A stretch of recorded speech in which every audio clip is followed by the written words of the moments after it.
We have a multi-billion-dollar digital economy operating almost entirely outside the traditional legal system. If a high-stakes dispute happens on-chain, there is no formal court ready to catch the fallout. Protocols like Kleros crowdsource verdicts using blockchain tokens to resolve these conflicts, but they hit a hard limit. They can seamlessly move digital assets between wallets, but if a dispute involves real-world property or requires a legal injunction, they have zero physical authority. To gain that physical world authority, a dispute resolution system must satisfy the New York Convention. This international treaty dictates what makes an arbitration legally binding across borders, and it demands strict formal standards that current blockchain protocols fail to meet. Code alone cannot bridge this gap. Decentralized networks rely on anonymous crowds and game theory, while international law demands identifiable human experts and reasoned written judgments. The two architectures actively repel each other. Legal scholars have mapped out exactly why this friction occurs, identifying three specific structural flaws in crowdsourced justice. First, the process lacks a qualified independent adjudicator. Courts require a professional to oversee a case, not a decentralized pool of random token holders. Second is a behavioral problem known as shelling distortion. Because current systems financially reward jurors who vote with the majority, voters are incentivized to guess how everyone else will vote, rather than evaluate the actual evidence. Third, crowdsourced voting generates a raw binary outcome. It lacks the detailed written legal reasoning that international courts require to recognize and enforce a decision. Take an outcome built on anonymous voting, game theory guessing, and zero written justification to a traditional judge, and they will invalidate it.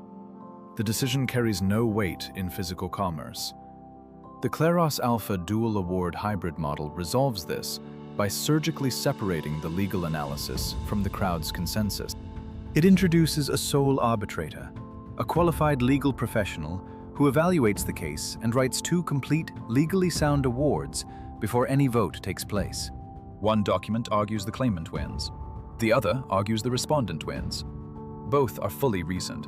Only then does the pseudonymous juror panel step in. They do not make a legal ruling. Their job is strictly to act as fact-finders, comparing those two pre-written narratives against the submitted evidence. Because they are choosing between two professionally constructed documents, the focal point shifts.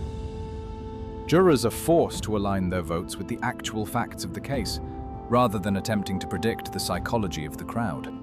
By dividing the labor, the protocol secures the oversight of an expert and produces a fully reasoned document, keeping the decentralized crowd securely in the role of fact-finder. Once the voting period closes, the crowd officially selects the award whose factual foundation is best supported by the evidence. Then comes the critical procedural step. The unselected award is permanently and irreversibly destroyed. It is never published and never shown to a court. The sole arbitrator takes the surviving document, signs it, and assumes full legal responsibility for its contents. When the winning party takes this result to an enforcing court, the judge sees a single, signed, fully reasoned arbitration award from a named professional. The mechanics of the crowd vote remain completely invisible. This discard mechanic creates the precise structure of standard recognized arbitration. It wraps a decentralized process inside a shell that complies with the strict requirements of the New York Convention. To prove this architecture holds up outside of theory, the system was stress-tested through a reference implementation called Trianum. Trianum anchors the protocol in a physical jurisdiction, designating Seoul, South Korea, as the official seat of arbitration. This forces the on-chain process to comply directly with formal local arbitration laws. It also incorporates mathematical safeguards, like the Annex D four-step test. This filter ensures that only disputes with a clear binary outcome enter the system. Game theory models show that if case ambiguity pushes a juror's accuracy below 55%, the incentive mechanism breaks down. Blocking highly ambiguous disputes at the front door protects the integrity of the juror pool. If the facts are too murky for a clear choice, the system rejects the case before a vote begins. With these safeguards established, the project enters a live pilot deployment, processing real commercial disputes through this architecture. The final step is to intentionally present one of these pilot awards to an international court. The objective is to secure an appellate-level enforcement precedent, a ruling proving a traditional judge will honor the outcome. The legal engineering and the smart contracts are complete.